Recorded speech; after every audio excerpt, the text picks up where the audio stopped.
Hello everyone, I am Shubham Agarwal from Vidyasaarathi. So 4th May 2025, the big day, जिस दिन आप सबका NEET का एग्जाम है, उसमें अब रह गया सिर्फ 1 मंथ. So ऐसे टाइम विद्यासारथी जो आपकी नीट गाइडेंस के सारथी बन के हर टाइम आपको सजेशंस देते हैं, आज हम आपके सामने एक्सपर्ट टिप्स एंड कुछ गाइडेंस लेके आए हैं फिजिक्स, केमिस्ट्री एंड बायोलॉजी के सब्जेक्ट्स के लिए कि लास्ट 1 मंथ में क्या करना है और क्या चीजें नहीं करनी है जिससे आप क्रैक कर सको NEET with the help of these tips in the last 1 month. So सबसे पहले हम आज सुनेंगे बायोलॉजी के बारे में. हमारे साथ सर हैं डॉक्टर वी.एस. रघुवंशी जो 20 ईयर्स से बच्चों को पढ़ा रहे हैं. बहुत सारे बच्चे, you name the AIIMS, her AIIMS में उनका बच्चा है एंड बहुत सारे गवर्नमेंट कॉलेजेस में बच्चे प्लेस हुए हैं सर के. तो सर से सुनते हैं कि लास्ट 1 मंथ में बायोलॉजी में क्या करना चाहिए और क्या नहीं, जिससे आप लोग इससे एडवाइस ले सकते. तो ओवर टू बायोलॉजी सर. नमस्कार शुभम जी.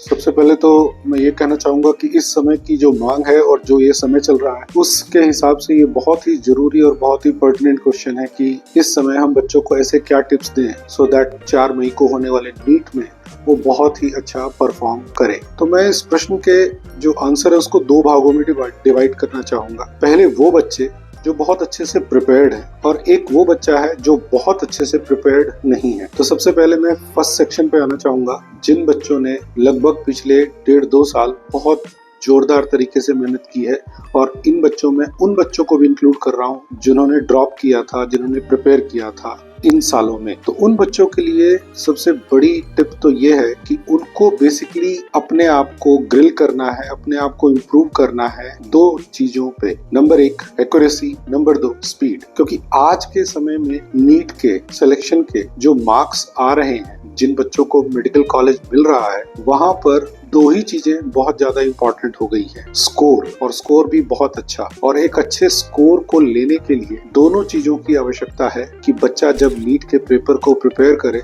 तो उसकी स्पीड के साथ साथ एक्यूरेसी भी हो. स्पीड इसलिए क्योंकि जब वो अपना पेपर समय से पहले कर ले तो अपने क्वेश्चंस को एक बार रिव्यू कर सके. और एक्यूरेसी, उसमें तो मुझे कहना ही कुछ नहीं, तो वो तो आपको चाहिए ही चाहिए because there is negative marking. तो आपको, क्योंकि आप बहुत अच्छे से प्रिपेयर्ड हैं, तो यदि आप इन 2 चीजों एस्पेक्ट पे आप अच्छा काम कर लेंगे तो कोई अच्छा स्कोर ना आए ऐसा हो नहीं सकता. अब मैं शुभम जी आपके पूछे हुए दूसरा जो प्रश्न पूछा था उसका दूसरा एस्पेक्ट आपके सामने बताने जा रहा हूँ. ये वो बच्चे हैं जो बहुत अच्छे से प्रिपेयर्ड नहीं है या जिनको कहीं ना कहीं लैक ऑफ कॉन्फिडेंस है. तो उनके लिए मैं ये कहूंगा कि ये समय कुछ इनोवेशन करने का नहीं है. आपके जो चैप्टर्स बहुत अच्छे से हैं उनके एटलीस्ट सारे के सारे प्रीवियस ईयर क्वेश्चंस आप कर डालिए. और प्रीवियस ईयर क्वेश्चंस करने का भी एक तरीका है. जैसे फॉर एग्जाम्पल आपने कोई एक प्रीवियस ईयर क्वेश्चन कोई लगाया और उसमें से आपको झट से पता लग गया कि इसका आंसर 4th नंबर वाला है या 3rd नंबर वाला है. जैसे कि इस समय के करंट नीट के अंदर हमारे पास ABCD 4 ऑप्शन ABCD के फॉर्मेट में ना आके 1 2 3 4 के फॉर्म में आती हैं. तो जिस ऑप्शन को आप सेलेक्ट कर रहे हैं तो बाकी 3 ऑप्शन जिनको आप रिजेक्ट कर रहे हैं उसका रीजन क्या है, उस डेप्थ तक आप चले जाएं. अपनी बात को एक बार फिर दोहरा दे रहा हूं, जिनकी प्रिपरेशन अच्छी नहीं है वो प्रीवियस ईयर क्वेश्चंस को बिल्कुल भी ना इग्नोर करें एट लीस्ट. और दूसरा, जब आप NCERT पे फोकस करें, क्योंकि आधे में सिलेबस के अंदर बायो है, तो उसके अंदर आपको NCERT पढ़ते वक्त बहुत ध्यान रखना है और समरी को भी नहीं छोड़ना है. समरी पे भी अच्छे से ध्यान देना है. स्पेसिफिकली जो मेरा अपना एक्सपीरियंस रहा है, बच्चों से जो फीडबैक मुझे मिलता रहा है, वो ये है कि बायो और केमिस्ट्री में 100% परफेक्टली NCERT फॉलो होती है. तो जितना आप रेलेवेंटली NCERT बेस्ड एक्सरसाइज आप कर पाएं वो आपके लिए बेस्ट है. जहां तक बात रही फिजिक्स की, वो मेरा सब्जेक्ट नहीं है, बट बच्चों का फीडबैक ये रहता है कि फिजिक्स में कैलकुलेशन बड़ी मैटर करती है. तो कृपया करके आपको जो मेन चीज पे ध्यान देना है, क्योंकि 50% बायो आती है, तो बायो में आप बिल्कुल भी गलती अफोर्ड नहीं कर सकते, क्योंकि आप वैसे ही सिलेक्टेड चैप्टर्स के ऊपर तैयारी करके पेपर देने जा रहे हैं. अब यदि मैं ये कहूँ कि आप 1 महीने में सब कुछ करने लगे तो आपको सब कुछ कहना ये अच्छा नहीं होगा, एज बिकॉज कि सिलेक्शन के लिए जितनी बायो चाहिए तो आज के संदर्भ में उतनी केमिस्ट्री भी चाहिए, उतनी फिजिक्स भी चाहिए. तो मैं ये तो नहीं कहूँगा कि आप सारा टाइम डिवोट कर दें बायो पे. आपको यहाँ पर बहुत ज्यादा इंपॉर्टेंट ध्यान रखना है कि आप तीनों सब्जेक्ट पे कुछ ऐसा टाइम टेबल फिट कर सकें कि एटलीस्ट जो चीजें आपको ऑलरेडी आती हैं उनमें आपका कुछ भी क्वेश्चन गलत ना हो. और सिस्टमेटिकली जरा देखिएगा कि आपने अपने एग्जाम में तुक्के नहीं मारने हैं, क्योंकि तुक्कों का ठीक होने का चांस बहुत कम होता है. तो मेरा तो यही कहना रहेगा. Thank you. सो हमने सुना रघुवंशी सर से बायोलॉजी के टिप्स एंड आई थिंक बहुत ही अच्छा सर ने बताया है, स्पीड एंड एक्यूरेसी की बात करी है। अब सुनते हैं फिजिक्स के बारे में इंजीनियर रविंद्र रावल से, जो 17 ईयर्स एक्सपीरियंस है, रावल फिजिक्स एकेडमी चलाते हैं और बहुत ही अच्छा नाम, कुरुक्षेत्र का बहुत अच्छा नाम, प्लस बहुत सारे बच्चे इनके थ्रू इंजीनियरिंग में भी और मेडिकल में भी गवर्नमेंट कॉलेजेस में गए हैं। तो आइए सर से सुनते हैं फिजिक्स के एक्सपर्ट टिप्स लास्ट 1 मंथ में क्या करना है और क्या नहीं करना। हेलो स्टूडेंट्स, फिजिक्स से सबको डर लगता है बीइंग मेडिकल एस्पिरेंट, और इस समय की मांग ये है कि कम समय रह गया है, तो आप फिजिक्स को अच्छे से मैनेज करके चलें। तो रोज जो भी आपका सेल्फ स्टडी का टाइम है उसमें भी ऑनेस्टली 1/3 टाइम फिजिक्स को दीजिए, और एग्जाम कंडीशंस में भी 3 आवर्स में से पूरा 1 आवर फिजिक्स को दीजिए, तब जाके फिजिक्स में बात बनेगी, क्योंकि रैंक तो फिजिक्स ही डिसाइड करेगा। तो लास्टली पहले मैं चैप्टर बाय चैप्टर स्ट्रेटजी की बात करूंगा। सो +1 physics chapter number 1 would be units and dimensions. 11th class में जब आपने टॉपिक किया होगा, होपफुली आपने 11th की हर एक क्वांटिटी का डायमेंशनल फॉर्मूला, उनकी एप्लीकेशंस, वो सब चीजें पढ़ी होंगी। अब 12th क्लास की भी फिजिकल क्वांटिटीज के डायमेंशंस कर लीजिए। So my best guess is कि आपके नीट के बहुत सारे सेट्स में जो क्वेश्चन नंबर 1 होगा वो प्रोबेबली +2 की किसी फिजिकल क्वांटिटी पर बेस्ड होगा कि what is dimensional formula of resistance और कैपेसिटेंस और 1/μ0 ε0। एज अ रिजल्ट वो फर्स्ट क्वेश्चन हमारा एक कॉन्फिडेंस डिसाइडर क्वेश्चन हो जाता है। जैसे क्रिकेट में होता है कि जब बैट्समैन फर्स्ट बॉल पे बाउंड्री हिट कर देता है तो कॉन्फिडेंस बहुत बढ़ जाता है, तो ये भी उसके सिमिलर ही सिचुएशन है। इसके बाद आने वाले जो चारों यूनिट्स हैं सब इंटरलिंक्ड हैं, और हमें उनको प्रिपरेशन फेज में भी उसी तरीके से तैयार करना चाहिए। तो जब आप motion in 1 dimension, 2 dimension, Newton's laws, friction, work and rotation, ये वाला पूरा सेगमेंट यानी मैकेनिक्स का पोर्शन कवर करेंगे, तो किसी भी चैप्टर का क्वेश्चन क्यों ना हो, कोशिश कीजिए कि उसे मल्टीपल टेक्निक से सॉल्व करें। न्यूटन्स लॉज के या प्रोजेक्टाइल के कितने सारे क्वेश्चंस हैं जो वर्क एनर्जी थ्योरम अप्लाई करके एक लाइन में हो जाते हैं। सो क्वेश्चन सॉल्व करते हुए ऑप्शन एलिमिनेशन और बाकी सारी बेसिक चीजों का ध्यान रखिए, because even in the case of negative marking आप स्टिल अच्छा स्कोर कर सकते हैं, प्रोवाइडेड कि मिनिमम 2 ऑप्शंस आपकी एलिमिनेट हो गई हैं। So back to the same point कि मैकेनिक्स में हर क्वेश्चन की मल्टीपल टेक्निक्स हैं। सेम क्वेश्चन न्यूटन्स लॉज से भी होगा, सेम क्वेश्चन कैलकुलस से भी होगा, वर्क एनर्जी थ्योरम से भी होगा, और मोस्टली ऑप्शन एलिमिनेशन से भी होता है। सो इन सारे चैप्टर्स को एक सिंगल इंटीग्रेटेड बड़ा यूनिट मान के तैयार कीजिए। फिर बाकी बचते हैं 11th के जो अलग थलग से चैप्टर्स हैं जिनका दूसरे किसी यूनिट से कोई लिंक नहीं है। So I'm talking about gravitation, thermodynamics, properties of matter and waves SHM। In chapters में हर एक टॉपिक में फॉर्मूलाज की लिस्ट बना लीजिए। एग्जाम से पहले जितनी बार हो सके उस लिस्ट को रिवाइज कर लीजिए। सो फॉर्मूलाज प्रैक्टिस, थ्योरेटिकल क्वेश्चंस, ये सब यहाँ से आने की पूरी संभावना है। अब चलते हैं +2 सिलेबस की तरफ। Electrostatics is a big unit. सारे टॉपिक्स को न्यूमेरिकल और थ्योरेटिकल दोनों पॉइंट ऑफ व्यू से अच्छे से कर लीजिए। इट इज पॉसिबल कि इस यूनिट से कोई असर्शन रीजन क्वेश्चन भी आ जाए। So electric field, flux, potential, capacitor, सब चीजें आपस में इंटरलिंक्ड हैं। इसी तरीके से जब आप नेक्स्ट टॉपिक पे जाएं यानी कि करंट, तो याद रखिए करंट से डायरेक्टली लिंक्ड है मैग्नेटिक इफेक्ट्स एंड मैग्नेटिज्म, और इन दोनों पर ही बेस्ड हैं electromagnetic induction and alternating current. So इस पूरे सेगमेंट को भी बहुत टोटलिटी में कीजिए। तो EMI का आपके पास कोई क्वेश्चन आएगा, it would ask you about induced EMF due to current. Current की वजह से फाइंड करना होगा पहले मैग्नेटिक फील्ड, फिर आप अप्लाई कर पाएंगे लेंस लॉ। सो इन टॉपिक्स में से एक यूनिट वीक होने का मतलब है कि सारे टॉपिक्स पे आपकी पकड़ कमजोर हो जाएगी।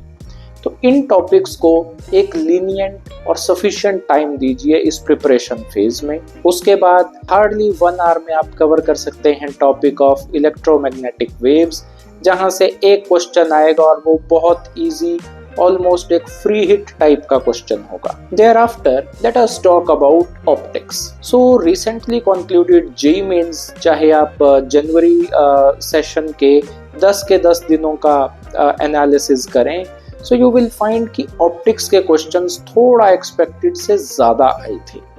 उनमें से भी जो बहुत टिपिकल जेईई लेवल के क्वेश्चंस हैं उन्हें छोड़ दीजिए, लेकिन जो सिंपल क्वेश्चंस हैं उनको अगर आप एक बार पैटर्न देखेंगे तो कंक्लूजन ये है कि नीट में ऑप्टिक्स के 2 या 3 क्वेश्चन होंगे। मोस्ट लाइकली एक क्वेश्चन रे ऑप्टिक्स में मिरर या लेंस से, मे बी इवन प्रिज्म से। Second question Young's double slit experiment के किसी स्पेशल केस से। थर्ड क्वेश्चन हो सकता है कि ऑप्टिकल इंस्ट्रूमेंट से आ जाए। So optics is another unit जिसे इग्नोर भी नहीं करना है, लेकिन बहुत टिपिकल और लेंथी क्वेश्चंस में टाइम वेस्ट भी मत नहीं करना है। Thereafter comes modern physics. ये डिटेल में करने वाला यूनिट है। यहाँ से इजी क्वेश्चंस आएंगे, चाहे एटॉमिक फिजिक्स है, आप लोगों ने बोहर मॉडल केमिस्ट्री में, फिजिक्स में 2 साल के दौरान पढ़ा ही है बार बार, चाहे न्यूक्लियर फिजिक्स है, फोटो इलेक्ट्रिक इफेक्ट से एक डायरेक्ट और स्ट्रेट फॉरवर्ड क्वेश्चन आने की उम्मीद है। Similarly last year out of the syllabus होने के बावजूद रेडियो एक्टिविटी से एक क्वेश्चन आया था, तो ये टॉपिक भी तैयार कर लीजिएगा, जो अदरवाइज भी आपने केमिस्ट्री में तैयार किया ही होगा। इलेक्ट्रॉनिक्स और गेट से भी एक डायग्राम बेस्ड क्वेश्चन आने की उम्मीद है। So that would be the strategy about physics. Last tip that I can give कि एग्जाम कंडीशंस में फिजिक्स को अगर पॉसिबल हो सेकंड नंबर पे ट्राई कीजिए, यानी कि यू कैन कीप CPP और BPC as the order of your 3 subjects. So remember, exam conditions में फिजिक्स को पूरा 1 आवर दीजिए, लास्ट तक फाइट कीजिए। जो क्वेश्चन नहीं हो रहा फिर क्वेश्चन पढ़िए, सोचिए आपको बेसिक आर्टिकल में पढ़ी हुई कौन सी चीज से उसका लिंक मिल रहा है। चारों ऑप्शंस को देखिए, अगर 2 ऑप्शंस एलिमिनेट हो रहे हैं सिर्फ तभी गेस के लिए जाइए। सो अभी हमने सुना फिजिक्स के बारे में, फिजिक्स के last moment tips. Thank you Ravindra Rawal sir expert tips के लिए। सर ने बहुत डिटेल में 11th एंड 12th के टॉपिक्स कवर किए हैं, एक्सपर्ट टिप्स हैं। अब हम चलते हैं केमिस्ट्री पर। Chemistry again another very important subject, equally important. तो बहुत बच्चे देखे हैं, बहुत एक्सपीरियंस हैं, इनकी एक्सपर्टीज लेते हैं। लास्ट 1 मंथ में क्या कर सकते हैं हम केमिस्ट्री में, ये देखते हैं। Hello doctors. डॉक्टर इसलिए क्योंकि आप डॉक्टर बनने वाले हैं, तो मैंने पहले से ही आप सबको डॉक्टर कह दिया। लेकिन डॉक्टर बनने में जो अभी भी कुछ रुकावटें अगर हैं तो आप सुनेंगे मुझे ध्यान से, तो वो भी दूर हो जाएंगे। अब बचे हुए 1 महीने के अंदर आप क्या कर सकते हैं केमिस्ट्री में, और इनफैक्ट तीनों सब्जेक्ट में मैं कोरिलेट करूंगा। रैंक तो आपकी तभी आएगी जब तीनों में आप अच्छा करेंगे। तो आप 1 महीने में क्या कर सकते हैं उसके लिए आप ध्यान दें। आपको सबसे पहले ये फिक्स करना है कि आउट ऑफ 24 आवर्स कम से कम आप 16 आवर्स अपने लिए दें। अगर 6 घंटे आप सोते हैं, 2 घंटे आप रूटीन वर्क में लगाते हैं, तो 8 आवर्स चले गए आपके। 16 आवर्स आप पढ़ें लगातार। उन 16 आवर्स में आप क्या कर सकते हैं, कोशिश करिए कि एक दिन में कम से कम 2 फुल टेस्ट आप अटेम्प्ट करें। 2 फुल टेस्ट, और 2 फुल टेस्ट में जितनी भी गलतियां हो रही हैं उनसे रिलेटेड थ्योरी आप पढ़ें। पूरा चैप्टर पढ़ने नहीं बैठना, जो भी आपसे गलतियां हो रही हैं उनसे रिलेटेड थ्योरी आपको पढ़नी है, और फिर उन क्वेश्चंस को करने की कोशिश करनी है। वो क्वेश्चंस आप सीधे टीचर से नहीं पूछेंगे, सीधे उनका सॉल्यूशन कहीं नहीं ढूंढेंगे।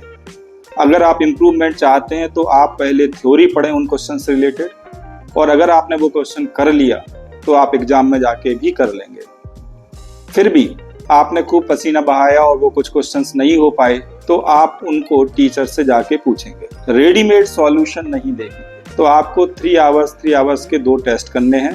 जो गलतियां हो रही हैं केवल उन पे काम करना है, तभी आपको इम्प्रूवमेंट दिखाई पड़ेगा। तीनों सब्जेक्ट में यही काम करना है। अब आपको ये नहीं करना कि आप एक चैप्टर लेके बैठ गए, जैसे आपने एटॉमिक स्ट्रक्चर उठाया और आखिरी तक उसको रीड कर डाला। अब ये करने का समय नहीं है। अब आपको सिलेक्टिवली पढ़ना है, और वही पढ़ना है जो आप भूल गए हैं या जो आपने इससे पहले ध्यान से नहीं पढ़ा। और वो कैसे पता लगेगा कि क्या भूल गए और क्या ध्यान से नहीं पढ़ा, उसका पता लगाने का सबसे सिंपल तरीका है क्वेश्चन पेपर करना। जितने ज्यादा आप क्वेश्चन पेपर करेंगे उतना ही फास्ट इंप्रूवमेंट आएगा। तो पहला पॉइंट ये है कि 1 घंटे में 2 क्वेश्चन पेपर करें, और जो क्वेश्चन पेपर में गलतियां हो रही हैं उनको थ्योरी पढ़ के रिमूव करें। दूसरा पॉइंट है, अब केमिस्ट्री की मैं स्पेसिफिकली बात करूं, बच्चे चाहते हैं कि हम कौन से चैप्टर्स पे ज्यादा ध्यान दें इस बचे हुए टाइम में, जिससे कि आप मैक्सिमम स्कोर कर सकें। तो बचे हुए टाइम में जो सबसे ज्यादा क्वेश्चंस आते हैं वो है, पास्ट ईयर्स के पेपर को देखने से पता लगता है, वो है इलेक्ट्रोकेमिस्ट्री।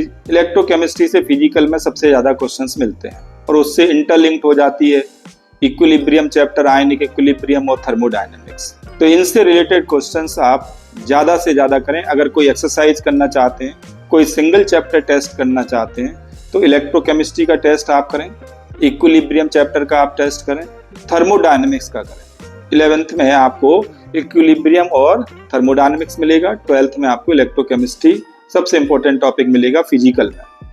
ये आना ही आना है इनसे क्वेश्चंस। ऑर्गेनिक केमिस्ट्री में बायोलॉजी वालों के लिए जो सबसे इंपॉर्टेंट टॉपिक हैं, अगर आप चाहते हैं कि पूरी ऑर्गेनिक कवर हो जाए कुछ चैप्टर पढ़ने से, तो वो है आप पढ़ेंगे बायोमोलिक्यूल। सबसे ज्यादा पढ़ना बायोमोलिक्यूल में क्या होता है, एल्डिहाइड कीटोन की काफी रिएक्शंस आ जाती हैं, एल्कोहल की रिएक्शंस भी आ जाती हैं, तो आप उनको इंटरलिंक करके पढ़ेंगे। तो बायोमोलिक्यूल सबसे ज्यादा पढ़ें। नंबर 2, आप एल्डिहाइड और कीटोन पे कंसंट्रेट करें। अगर इन 2 चैप्टर को भी पढ़ते हैं तो ऑलमोस्ट ऑर्गेनिक कवर हो जाएगी। हालांकि कंप्लीट ऑर्गेनिक तो तभी कवर होगी जब आप पूरा पढ़ेंगे, लेकिन ऑलमोस्ट कवर हो जाती है। 11th भी काफी कुछ लिंक हो जाता है इन चैप्टर्स से। तो अगर कोई पूरे चैप्टर्स आप पढ़ना चाहते हैं तो बायोमोलिक्यूल पढ़ें और एल्डिहाइड कीटोन पढ़ें। बिगिनिंग में जो सबसे इंपॉर्टेंट चैप्टर है वो है general organic chemistry and stereo isomerism. Stereo isomerism के क्वेश्चंस थोड़े टफ बन जाते हैं, तो अगर आप इन क्वेश्चंस को करोगे तो आप तो टॉप रैंकर में पहुंच सकते हैं। स्टीरियो केमिस्ट्री क्वेश्चन कम आता है मेडिकल में, पर अगर आ गया तो आप सिलेक्टिवली हो जाएंगे और बहुत अच्छे ऊपर लेवल पे पहुंच जाएंगे। तो बचे हुए टाइम में तो मैं यही कहना चाहता हूँ कि ये 2 चीजें हैं। बाकी आप जो ना करें वो मैं रिपीट कर दूं कि आप किसी भी बुक को ऐसा नहीं कि पहला चैप्टर उठाया थ्योरी पढ़ डाली, दूसरा चैप्टर उठाया थ्योरी पढ़ डाली, तीसरा उठाया थ्योरी पढ़ डाली, ये काम नहीं करना। अब उसका समय नहीं है। अगर करना भी है आपको इस तरह से, तो थ्योरी नहीं पढ़ते, आपको एक्सरसाइज करनी है। और एक्सरसाइज करते वक्त जो क्वेश्चन नहीं हुए उसकी थ्योरी रेफर करो, तो आप काफी टाइम बचा लोगे और कम टाइम में ज्यादा इंप्रूवमेंट आप कर सकते हैं। तो केमिस्ट्री में जैसे आपको लगभग मेडिकल के पेपर एनसीईआरटी बेस्ड आते हैं, तो आप एनसीईआरटी चैप्टर की पहले चैप्टर की एक्सरसाइज करें, जो क्वेश्चन नहीं हुआ उसकी थ्योरी रेफर करें, दूसरे क्वेश्चन की एक्सरसाइज करें, जो नहीं हुआ उसकी थ्योरी रेफर करें। इस तरह से सिलेक्टिवली काम करेंगे तो कम टाइम में आप ज्यादा कर जाएंगे और आपको बेस्ट इंप्रूवमेंट दिखाई पड़ेगा। सो फ्यूचर डॉक्टर से फ्यूचर वर्ड हटाना है और डॉक्टर लगाना है, तो आप इन बातों को फॉलो करें। All the best. So thank you Bondle sir, chemistry की हमें बहुत एक्सपर्ट टिप्स मिली हैं। फ्यूचर डॉक्टर्स में से फ्यूचर वर्ड निकालना है, बहुत बड़ी बात है, बहुत डीप मीनिंग है। वी होप इस वीडियो के थ्रू आपको फिजिक्स, केमिस्ट्री, बायो तीनों सब्जेक्ट्स के लिए इंपॉर्टेंट टिप्स, इंपॉर्टेंट टॉपिक्स पता चले हैं। कुछ भी डाउट है, कुछ भी आपका अभी भी कुछ क्वेश्चन रह गया है तो वीडियो पे कमेंट करिए, हम आपके सामने उसके आंसर्स लेके आएंगे। नीट का city intimation slip and admit cards आएंगे अप्रैल में एंड मई में। सो हमारे साथ बने रहिए, यूट्यूब को सब्सक्राइब करके रखिए, टेलीग्राम चैनल पर सब्सक्रिप्शन रखिए, वहां पर हर लेटेस्ट नोटिस आपको रियल टाइम में आता है हमारी तरफ से। साथ के साथ हमारी काउंसलिंग सर्विसेज भी ओपन है, जिसमें हम आपको right from the form filling till सारी काउंसलिंग एग्जीक्यूट करना, सारी notices, bonds, fees, college study कराना, कॉलेज ज्वाइन करा के आपके रिफंड अमाउंट वापस दिलवाना, ये सारा हम एंड टू एंड देखते हैं। उसके लिए आप हमें कॉन्टेक्ट कर सकते हैं एंड हम आपको अच्छे से गाइड करेंगे। Thank you very much and all the best.